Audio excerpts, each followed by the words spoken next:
बिस्मिल्लाहिर्रहमानिर्रहीम, अस्सलाम वालेकुम नाज़रीन इकराम। मैं हूं मखदूम शहाबुद्दीन और आप देख रहे हैं मेरा फेसबुक और यूट्यूब चैनल।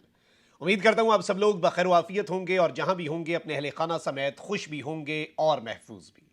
नाज़रीन इकराम, कुछ बहुत बड़ी डेवलपमेंट्स हैं। एक जानिब तो नए मुंतखब होने वाले निगरान वजीर आज़म के लिए मुश्किलात में इजाफा होता जा रहा है और आते साथ ही निगरान वजीर आज़म को और निगरान वजीर आज़म को लाने वालों के लिए, उनका इंतखाब करने वालों के लिए मुश्किलात पैदा हो चुकी हैं। इसके साथ ही साथ इमरान रियाज खान के हवाले से जहां एक इंतहाई तशवीशनाक खबर आई है कि इस खबर पर जितनी भी तशवीश की जाए वो कम है। इमरान रियाज खान साहब की ज़िंदगी के हवाले से जो खबर है कि अल्लाह माफ़ करे, वो पॉसिबिलिटी जिसका हम सोच भी नहीं सकते, उस खबर के साथ एक मस्बत खबर भी मेरे पास है और एक अहम डेवलपमेंट है और चांसेस जो हैं वो किस तरह से बढ़े हैं और किस तरह से बैनुल-अक़वामी सतह पर तशवीशनाक खबरें आ रही हैं। क्योंकि पहले भी एक मरतबा आई थी रिपोर्टर्स विदाउट बॉर्डर से, अब भी यही इसी तरह की एक खबर आई है और इस मरतबा जो वो साइफर जिस जरीदे ने लीक किया है उसके ही सहाफ़ी ने ये बात की है। लेकिन इसके साथ एक और खबर भी है, इनसाइड डिटेल्स भी हैं। जबकि जो सबसे बड़ी खबर हम आपके सामने रखने जा रहे हैं वो है अटक जेल में इमरान खान साहब को बड़ी पेशकश। और इस बड़ी पेशकश के हवाले से कुछ अहम तरीन सहाफ़ी और ऐसे सहाफ़ी भी जो ताकतवरों के भी करीब समझे जाते हैं, उनकी तरफ से कुछ दावे सामने आ रहे हैं कि अटक जेल में कैद इमरान खान साहब के पास कुछ ऑफर्स आई हैं, उन्हें कुछ चीज़ें उनके सामने रखी गई हैं। ये डेवलपमेंट्स भी आपके सामने रखते हैं। लेकिन पाकिस्तान में चूंकि आपको पता है कि इस वक्त कैसा माहौल है, सेंसरशिप अपने उरूज पर है और लोग जो हैं उनके लिए किस तरह से, बोलने वालों के लिए, वो बात है ना कि हबीब जालिब ने लिखा था कि बोलते जो चंद हैं सब ये शर पसंद हैं, इनकी खींच ले जुबां, इनका घोंट दे गला, मैंने उससे ये कहा, ये जो 10 करोड़ हैं ये जहल का निचोड़ है। तो उस टाइम 10 करोड़ थे जहल का निचोड़, अब 24 करोड़ हैं और बाकी सारे जाहिर बात है जो हम पे राज कर रहे हैं, जिन्हें राज करने के लिए हम पर चुना गया है या फिर उन्होंने खुद अपने आप को चुन लिया हुआ है, वो नाज़रीन कराम आपको भी पता है क्या मामला है और किस तरह की सूरत हाल है और वही खुद को अक्ले कुल समझते हैं और हमारे फैसले करते हैं जो हमने करने थे। लेकिन चले अब जी, खबर यह है कि Pakistan electronic media regulatory authority PEMRA, इसने 11 मफरूर और इश्तिहारी अफराद की मीडिया कवरेज पर पाबंदी लगा दी है। जिन अफराद पर पाबंदी आयद की गई है उनमें सियासतदान और सहाफ़ी शामिल हैं। पैमरा ने 11 अफराद को इलेक्ट्रॉनिक मीडिया पर दिखाने पर पाबंदी लगाते हुए कहा है कि अदालती अहकामात के मुताबिक मफरूर और इश्तिहारी अफराद को टीवी पर दिखाने की इजाज़त नहीं है। ऑल्दो नवाज शरीफ साहब मफरूर, इश्तिहारी, सजा याफ्ता मफरूर भगोड़े हैं। कानूनी टर्म्स में कह रहा हूँ, नो हार्श फीलिंग्स फॉर मियाँ साहब। और मैं समझता हूँ कानून का सामना करना बहुत ज़रूरी है। देखें, पाकिस्तान से बाहर होना इज समथिंग एल्स, लेकिन कानून का सामना करना और सज़ा हो जाने के बाद मुजरिम साहब, मुलजिम नहीं, मुजरिम साबित हो जाने के बाद भाग जाना इज समथिंग एल्स। लेकिन चले, जिन अफराद पर पाबंदी आयद की गई है उनमें सैयद अकबर हुसैन, साबिर शाकिर, मुईद पीरजादा, वजाहत सईद, आदिल फारूक राजा, हैदर रजा मेहदी, शाहीन सहबाई शामिल हैं।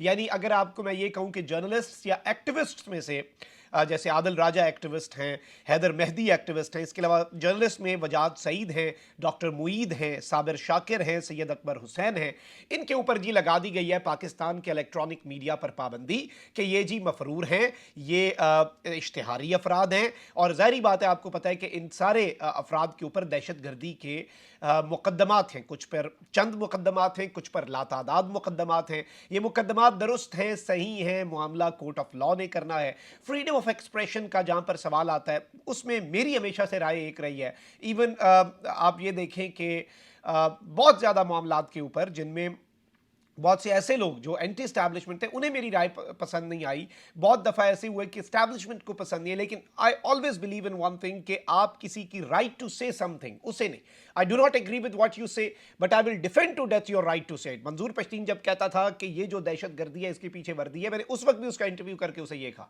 कि तुम ये कहते हो, मैं कहता हूं कि ये जो सोनी धरती है इसके पीछे वर्दी है, लेकिन स्टिल मैं तुम्हारा सबसे बड़ा नाक़िद हूं, सबसे बड़ा, तुम्हारी पॉलिसीज का, हर चीज़ का। एट दैट टाइम मैंने मंजूर पश्तीन के मुंह पे कहा, मैंने कहा लेकिन स्टिल मैं तुम्हारी जो एक राइट है टू से दैट, वो बोलने का जो हक है वो मैं तुम्हारे उसके साथ तुम्हारे साथ खड़ा हूं। तुम बोलो लेकिन मैं तुम्हें काउंटर करूंगा दलील से, काउंटर करूंगा मंतक से, काउंटर करूंगा बात से, लेकिन इस तरह से नहीं। लेकिन चले, अब जो मामला हुआ है तो ये साफियों की लिस्ट थी, अब मैं सियासतदानों की लिस्ट दे देता हूं। पीटीआई के रहनुमा अली नवाज अमान, फरूख हबीब, मुराद सईद और हम्माद अजहर शामिल हैं। ये सारे नौजवान हैं और इन सारे नौजवानों को बेसिकली ज़ेर अताब ला दिया गया है और इनके ऊपर मुकम्मल पाबंदी है। पैमरा की हिदायत में मजीद कहा गया है कि पैमरा ऑर्डिनेंस 2002 के सेक्शन 27 के तहत मज़कूरा वाला अफराद के इलेक्ट्रॉनिक मीडिया पर कवरेज पर पाबंदी आयद की गई है। इन अफराद की किसी भी खबर, रिपोर्ट्स, बयानात या टिकर्स को नशर करने से गुरेज किया जाए। हिदायत की खिलाफ वर्जी की सूरत में न्यूज़ चैनल्स को संगीन जुर्माने की तंबीह करते हुए पैमरा ने मामला शिकायत काउंसिल को भिजवा दिया है। अच्छा नाज़रीन इकराम, आगे बढ़ते हैं, कुछ और खबरें भी आपके सामने रखते हैं। शहबाज शरीफ साहब की आखिरी बतौर वज़ीर आज़म ख्वाहिश अलविदाई गार्ड ऑफ ऑनर लेना है उन्होंने, और गालिबन वो 14 अगस्त की कुछ ज़रा चले होता है ना। इसके साथ साथ शहबाज शरीफ साहब की जो गार्ड ऑफ ऑनर की तकरीब है वो मुलतवी हो गई है और उनका कौम से एक अलविदाई खिताब भी है। पता नहीं कौम कितनी इंटरेस्टेड होती है, मुझे लगता है कि कौम जो है वो मुकम्मल तौर पर लीस्ट इंटरेस्टेड ही रहेगी, लेकिन लेट्स सी। अच्छा, वहीं दूसरी जानिब नए निगरान वज़ीर आज़म के लिए, जिस तरह मैंने आपको इब्तदाई में बताया, इमरान रियाज पर आने से पहले कुछ मुश्किलात बढ़ गई हैं। Balochistan national party BNP Mengal के रहनुमा सरदार अख्तर मेंगल की जानिब से साबिक वजीर आजम और मुस्लिम लीग नून के कायद नवाज शरीफ को एक खत लिखा गया है जिसमें उन्होंने गिले शिकवों का इजहार किया है और अंबार लगाया है। अख्तर मेंगल की जानिब से लिखे गए खत में कहा गया है कि मेरा यह खत 22 जुलाई 2022 के मैसेज का तसलसल है। जिन मसाइल का जिक्र मैंने पहले किया था, काश उनमें कमी आती।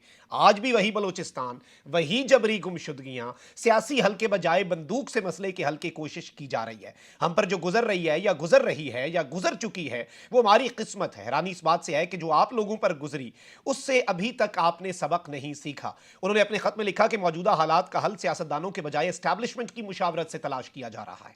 हमें जनरल अयूब से जनरल मुशर्रफ तक के मजालिम अच्छी तरह याद है, लेकिन आपकी जमात मुशर्रफ और बाजवा की साजिशों और गैर आईनी इकदामात को इतनी जल्दी फरामोश कर गई। सरदार अख्तर मेंगल का खत में कहना था कि मौजूदा दौर में गवादर यूनिवर्सिटी के लाहौर में क़याम का ऐलान किया गया और गवादर एयरपोर्ट का नाम ऐसे शख्स के नाम पर कर दिया गया जिससे शायद ही बलूचिस्तान के लोग वाकिफ हों। BNP रहनुमा के खत में मरदमशुमारी पर भी तहफ़्फ़ुज़ात का इजहार किया गया और कहा गया कि गुज़श्ता मरदमशुमारी में बलूचिस्तान की आबादी तकरीबन 2 करोड़ 24 लाख बनती थी और उसे 73 लाख कम कर दिया गया। नवाज शरीफ को लिखे गए खत में यह भी कहा गया है कि आम फैसलों में इत्तेहादियों को एतमाद में ना लेना बद-एतमादी को दबाव बख्श रहा है। इन्होंने निगरान वज़ीर आज़म के लिए ऐसे शख्स की नामजदगी का कहा है कि एक ऐसे शख्स को नामजद किया गया है जिससे हमारे लिए सियासत के दरवाजे बंद कर दिए गए हैं। आपके इस तरह के फैसलों ने हमारे दरमियान मजीद दूरियां पैदा कर दी हैं। और इस सब के अंदर ये अनवारुल हक काकड़ साहब के लिए, ऑल्दो आप देखें बड़ी अच्छी बात है बलूचिस्तान से, मैंने वैसे अगले दिन भी ये बात कही थी, सिंध असेंबली के अंदर PTI की बनती थी सीटें, इन्होंने बंदे मुनरिफ करवा दिए और अपोजिशन लीडर की सीट MQM की खातून को दे दी। मैंने बार बार ये बात की कि भाई बड़ी अच्छी बात है सिंध असेंबली में पहली दफा खातून अपोजिशन लीडर आई है, लेकिन अल्लाह का वास्ता भाई इस तरह का शबखुन मार के लोटा करेसी से तो ना लाते, कम से कम विमेन एम्पावरमेंट को तो हम खुशी मना सकते, बलूचिस्तान की बहुत खुशी, लेकिन वो बात जिस तरह मेंगल साहब कर रहे हैं। इसी तरह से चले, मैं तो ज़ाती तौर पे बलूचिस्तान के लिए खुश हूँ, मुझे अनवारुल हक काकड़ साहब से बहुत उम्मीदें हैं, वो अपने आप को साबित करेंगे और कोई भी इस तरह की पहले बात करना, किसी को पर इल्ज़ाम लगाना बिल्कुल गलत है। और मैंने कल भी अपने ब्लॉग में कहा कि अनवारुल हक काकड़ साहब पे अगर खान के फैन बॉय होने की बात आ रही फिर ये क्यों सिलेक्ट कर, ऐसा कुछ नहीं। अच्छा, वहीं दूसरी जानिब एक चीज बड़ी वाज़ेह है कि सदर साहब भी अगर चले जाते हैं, जो कि है कि सदर साहब अपना ओहदा, अपना टाइम पूरा होने पे चले जाएंगे, तो सदर भी जो होगा कायम मकाम वो बलूचिस्तान का होगा, यानी कि सादिक संजरानी साहब होंगे। अच्छा, वहीं दूसरी जानिब जो निगरान वजीर आजम का मामला है उसके ऊपर मैंने आपको बता दिया अख्तर मेंगल साहब। वहीं दूसरी जानिब खुर्शीद शाह साहब ने भी कल एक स्टेटमेंट दी थी और खुर्शीद शाह साहब ने कहा कि अनवारुल हक काकड़ का नाम सेनेट से लिया गया, हमारी तवज्जो उस तरफ नहीं थी, बेहतर होता कि निगरान वजीर आजम के लिए ऐसे किसी और शख्स का हम इंतखाब कर लेते, हमें इल्म नहीं था कि अनवारुल हक काकड़ का नाम आ जाएगा। तो अब पीपल्स पार्टी जो है उसने भी इस मामले पर थोड़ा सा पीछे हटने का फैसला किया है क्योंकि आवाजें तो उठ रही हैं और इन्होंने निगरान वजीर आजम अनवारुल हक काकड़ से मुतल्लिक बयान देने पर खुर्शीद शाह पर बरहमी का इजहार किया है और पीपल्स पार्टी की क़यादत ने इस बयान के ऊपर खुर्शीद शाह साहब से वजाहत मांगी और उन्हें अपनी पोजीशन वाज़े करने की हिदायत की और मामले के पेश नज़र पीपल्स पार्टी को तर्जुमानों से बयान जारी कराना पड़ा। खुर्शीद शाह ने निगरान वज़ीर आज़म के बारे में बयान पार्टी क़यादत की इजाज़त से बगैर लिया, तो कोई ग्रेटर गेम में दरार पड़ रही होगी या आड़े आ रहा होगा मामला। अच्छा, वहीं दूसरी जानिब मैं ज़ाती तौर पर समझता हूँ कि PTI इस सब के अंदर बहुत डिसेंट और बड़ा नपातुला अपना मौक़िफ़ रख रही है। आप देखें ना, PTI रहनुमा उमर अयूब जनरल सेक्रेटरी हैं, उन्होंने कहा है कि देखना है कि निगरान वज़ीर आज़म अनवारुल हक काकड़ आइन और कानून पर कितना अमल करते हैं, बर वक्त शफाफ शफाफ इंतखाबात करवाएं, जो उनका काम है, अच्छे की उम्मीद है। ना करवाया तो क्या होगा, ना करवाया ये भी एक मैं समझता हूं चैलेंज होगा निगरान वजीर आजम के लिए। ना करवाया तो हमारा रद्द अमल आएगा, then we will give response. अभी हम वक्त से पहले क्यों अपना रिस्पॉन्स दें? और इस सब के अंदर इन्होंने बेसिकली कहा कि हम देखेंगे अनवारुल्लाह काकड़ आइन और कानून पर कितना अमल करते हैं। तवक्को है उनकी क़यादत में निगरान हुकूमत बर वक्त और शफाफ इंतखाबात कराएगी। ताखीर हुई तो फिर हमारा भी रद्द अमल आएगा। और इन्होंने इस सब के अंदर ये बात कही कि पंजाब और केपी में तो गैर आईनी निगरान हुकूमतें थी, केपी से निगरान काबीना को हटा दिया गया, जो कि खुश आइंदा है, अच्छी चीज़ है। जो अच्छा होगा हम उसे अच्छा कहेंगे। उम्मीद है पंजाब की निगरान हुकूमत के खिलाफ भी कार्रवाई की जाएगी और वहां पर भी सफाई की जाएगी, वहां पर भी झाड़ू फेरा जाएगा जो इस तरह के लोग हैं। सूबाई निगरान हुकूमतें किसके इशारे पर चल रही थी सबको मालूम है। इस सब के अंदर इन्होंने पार्टी जो है छोड़ने वालों को एहतियात से बुनियाद रखने वाली की बात करनी चाहिए परवेज खटक के हवाले से, और दीगर चीजें भी इन्होंने कही। लेकिन ये एक बड़ी चीज है। अच्छा, अब जरा आ जाते हैं दो बड़ी खबरों के ऊपर जो मैंने आपके सामने रखनी है। इस वक्त बहुत से ऐसे साथी जो एस्टैब्लिशमेंट के करीब हैं और जो पीडीएम के भी करीब समझे जाते हैं, जो एक पूरा टोला है पीडीएम के और हामी साफियों का, जो कि आजकल पीडीएम की मोहब्बत में बेसिकली एस्टैब्लिशमेंट के कुर्ब का दावा करते हैं। तो बेसिकली इन्होंने इनके जराए ये कह रहे हैं कि इमरान खान को जेल में पैगाम दिया गया है कि अमेरिका तो आपकी वापसी नहीं चाहता, अमेरिका तो आपके वापसी की इजाजत दे कोई नहीं रहा, अपनी पार्टी आप शाह महमूद कुरैशी साहब को मुंतकिल कर दें और सियासत छोड़ दें, फिर हम आपको जेल से रिहा कर देंगे। इसलिए शायद देखें बार्गेनिंग पोजीशन में अपना आता ही तब है ना। पहले मैं कहता हूं मैं तुम्हें पकड़ लूंगा, मैं पकड़ लूंगा, अगला कहता है पकड़ लो, वो मेरी बात नहीं सुनता। जब मैं उसे पकड़ लूंगा फिर मैं उसे कहूंगा कि अब क्या, अब बताओ। लेकिन वो अगला बंदा भी तो इमरान खान है। मसला सारा ये है, मसला सिर्फ उसके नाम पर आकर रुक जाता है कि वो तो झुकने का नाम नहीं ले रहा, वो तो डटा हुआ है। और इमरान खान साहब ने इनकार करते हुए जवाब दिया है कि सौदेबाजी करने अगर मेरे पास आना है मुबैना तौर पर तो दोबारा मत आना, यानी डोंट इवन बॉदर इस तरह के काम करने। मैं मुल्क छोड़ दूंगा, मैं सियासत छोड़ दूंगा। और वैसे भी पीटीआई की सियासत फिर क्या है, पीटीआई खत्म है। पीटीआई इमरान खान है, इमरान खान पीटीआई है। आज आप एक सेकंड के अंदर इमरान खान साहब कहें ये मेरी नई सियासी जमात का नाम है, पीटीआई इधर, पीटीआई का कोई वजूद नहीं रहेगा। पीटीआई सिर्फ इमरान खान है, ये सबको पता है। अच्छा, वहीं दूसरी जानिब आते हैं मेन खबर के ऊपर, जो इमरान रियाज हैं। दुआ पूरी कौम कर रही है उनके लिए और बड़ा दिल हमारा दुखता है। 3 महीने से उनकी फैमिली जिस कर्ब से गुजर रही है, अल्लाह करे कि किसी को उस कर्ब से ना गुजरना पड़े। और सज़ा क्या, 14 अगस्त के दिन भी अगर वो आज़ाद नहीं होते और 14 अगस्त को जो बंदा पाकिस्तान जिंदाबाद का नारा लगाता था और लगाता रहेगा, I am 100% sure about Imran Riaz. अच्छा, वो जो साफ़ी है इंटरसेप्ट वाले जिन्होंने वो मुबैना साइफर जो है लीक किया है, उन्होंने बेसिकली एक शो के अंदर कह दिया कि जी ये साइफर ना दिखाया जाए। इसके लिए 2 पाकिस्तानी सहाफ़ियों ने भी अपनी जान दी, अरशद शरीफ भी कीनिया में मारे गए और इमरान रियाज भी। अच्छा, उसके बाद उन्होंने ऑल्दो अब वो क्लिप बहुत ज्यादा चल रहा है कि जी उस साफी ने, बैनुल अक़वामी साफी बैठा हुआ है वहां पे, उसने दावा कर दिया कि इमरान रियाज इस दुनिया में नहीं है। लेकिन उसी साफी ने बाद में जाके कह दिया कि इमरान रियाज का चूंकि अभी पता नहीं है और वो कंफ्यूजन है, तो अभी कंफर्म नहीं कहा जा सकता इमरान रियाज किधर है। लेकिन इस वक्त ये तशवीशनाक खबर थी और वो क्योंकि आधा हिस्सा सोशल मीडिया पर गर्दिश कर रहा था, तो लोग बहुत ज्यादा परेशान हो गए कि देखें जी, पहले रिपोर्टर्स विदाउट बॉर्डर्स का वो डैनियल बास्टर्ड है, उसने कर दिया था, इस तरह की स्टेटमेंट दे दी थी और उसने कह दिया था कि जी हमें खदशा है। खदशा तो इमरान खान साहब ने भी कहा था ना कि भाई खदशा तो हमें पता नहीं कितने खदशे होंगे। लेकिन ऑब्वियसली इमरान रियाज खान साहब की रिहाई जो है उसे ब्रेक लगी हुई है। अब अच्छे की उम्मीद क्या पैदा हुई है ये मैं आपको बताता हूं।